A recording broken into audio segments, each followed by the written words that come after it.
Hey guys, it's Allie, and today's video is going to be a continuation of my last video, which is unpopular opinions about the Girl of the Year dolls and the line as a whole. I got so many opinions and I couldn't decide what ones to cut, and the original video ended up being very long, and I figured it would be more efficient to split this video into two parts. So part one covered about half of the Girl of the Years, and this is part two, and we will be covering the other half. As I'm filming this, I do not know what half is which, so hopefully the title will indicate that, or the thumbnail, or the description, or editing me. I have no idea. So if you did not watch the last video, that will be linked in the I button as well as the description. It is a good precursor, and even though some of these opinions are my own, I did ask on Instagram in my YouTube community tab for people's opinions, and I included them in this video. So without further ado, let's get started. 2010, the year of Lainey Holland. There are no opinions on her that I think were worth mentioning, but I will say, as someone who owns Lainey, she is a beautiful doll. I love her side bangs. Get a Lainey doll if you do not have one already. Next up is Kanani, and I'm very surprised that there weren't more opinions about Kanani just because of how popular of a doll she is, but similar to Snolly and Jess, I think Kanani is also quite overhyped, and even though some aspects of the doll are quite unique, like her wig and even a medium skin Jess mold, yes, there is one in the Truly Me line now, I am just not a huge fan of Kanani. I think part of it is she doesn't feel super unique because everyone wants a Kanani in their collection, and I've also seen so many fixing up Kanani videos that I'm so used to seeing Kanani with like split ends and not in the best condition. I even have a secondhand Kanani who's not in perfect condition, and I don't know, I just don't really get the hype for her. I obviously have the doll, but part of it is because I got her for a really good price. I don't know, I just don't really get the hype around Kanani that much, and like why, compared to other really unique dolls, she gets talked about all the time and is worth so much money. And then another person said that Kanani is not overrated, so I don't know. Am I alone on the whole Kanani overhyped thing? Let me know.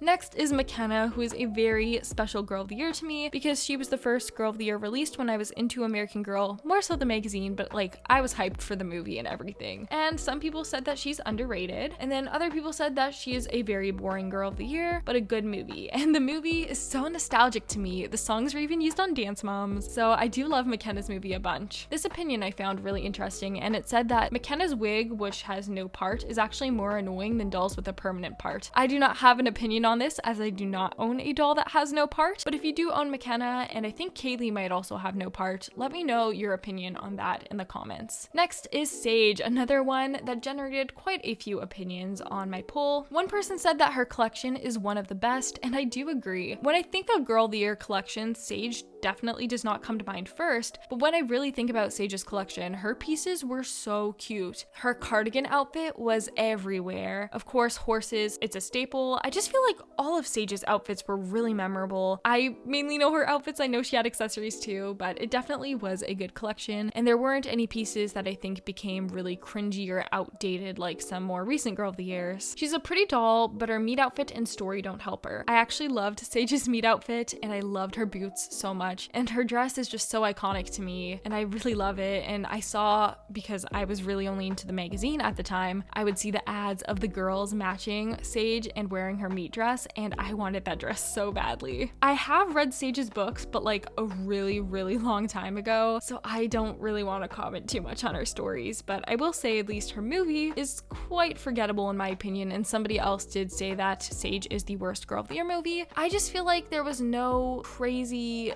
exciting factor. Like gymnastics movies, there's flips going on, and Isabelle had cool dances and spins. Krissa, she was blowing people away with her blow dryer. But Saige, and I own the DVD of this movie, it's so forgettable in my opinion. And then some people said that Saige is overrated, and then other people said that she's underrated, so we don't really know what's going on with this doll. Next is Isabelle, normally a subject of a lot of controversy, but there wasn't too much happening with opinions about Isabelle. My opinion is that I actually love Isabelle, but a lot of it is just because of how similar we are, because sibling rivalry, comparing yourself to your siblings, is real. I hate dancing in the same room as my sister because I feel like she's always judging me, but I also have danced for many years just like Isabelle, so all of her struggles are very much relatable to me. Another person said that she has a good story and collection. It's been a hot minute since I've read her books as well, but based on the movie, I think at least from a dancer's perspective, it's very relatable and nice to watch, but if you're not a dancer, you might not appreciate the movie as much, and I do love her collection, but I will say a lot of that is nostalgia purposes, as this was the first Girl of the Year doll I ever went to an American Girl store for and saw her collection in person, bought her items and things like that. I'm 100% losing my voice right now, and I'm supposed to sing tomorrow, so this is fun. Next is Grace Thomas, another very popular subject when it comes to unpopular opinions. So a lot of people said that she's one of the best Girl of the Years looks wise, and she's very pretty, but then other people said that she's very overrated and has a bad story. When I made my videos a while back about overrated dolls and underrated dolls, Grace came up in both because you guys just cannot decide what she is. This is a very interesting opinion, and it says that the doll of Grace always appears cluttered in photos and has too many details. I believe she has a unique freckle pattern, so that might be it, but I just think Grace is a really beautiful doll. People said she has the best collection, and I really do love her collection. I feel like every piece is super memorable and unique. I love the Parisian theme, and I absolutely love her pastries, but then people also say that her collection is overrated and basic. I will say quite a lot of it was repetitive, like all of her furniture items were bakery themed. You can get the giant bakery, you can get the bistro table, you can get the baking cart, and there wasn't much diversity. It was just like, here's a doll and a bunch of things to build a bakery. But at least with her outfits, I think they were really cute. Next is Leah, and the only opinion I have about her that's notable is mine, and I really love Leah. She does get a little bit of hate. I actually think she might be one of my favorite Girl of the Years, and one of the best in my opinion. I feel like her collection was super fun. It was very bright and had a lot of really cool pieces, and I feel like the doll itself is really pretty, a very unique combination of features. Her wig is beautiful. But part of this might be nostalgia once again, because she was the first Girl of the Year doll I ever bought. We're almost done. We have so many Girl of the Years to go through, but next is Gabriella, and I got a response that said, why are people mad that Gabriella is a dancer? Because her story is mainly about poetry. I have the Gabriella book. I have not read it. I don't really have an opinion about this, but related to poetry, somebody said that Gabriella would have failed anyways because you can't really make poetry related accessories. I guess there's journals and things like that, but in terms of a hobby to build your doll around and create a world for, there's not much you can do for poetry, so maybe that is why the creators decided to include dance as part of Gabriella's story. I like the recycled pieces in her collection more than the originals. Very interesting opinion. I feel like I like the originals just because I like the paint color better and nostalgia, but very interesting opinion. And then one that I saw a few times and I do agree with is that Tenney should have been the Girl of the Year, and American Girl should have waited an extra year to release Gabby and spend more time developing her, and I 100% agree. I love Tenney's collection. I really do wish I got part of it, like her picnic set. I really wanted it, partly because I love the doll food. If you know my channel, you know I love doll food. Next is Luciana Vega, and I have addressed this so many times on my channel, but I am not a huge fan of Luciana's meat outfit, and the reason for that is galaxy print and hollow are extremely dated trends. It's not something like bell-bottom jeans that are like popular for several years and then fade out, but hollow and galaxy print were popular for a few months and then got cringy really quickly, and I do not like her meat outfit. Does it fit her story? Yes, but it definitely did not hold up over time. And then related to that, somebody said that Luciana was only successful because her collection followed the 2018 trends. 2018 was 5 years ago, which is crazy to think about, and I do not really remember the trends that happened in 2018 besides hollow and galaxy, but at least with her meat outfit I do understand that point. And then one person said the best Girl of the Year and did not say why, so there's that opinion.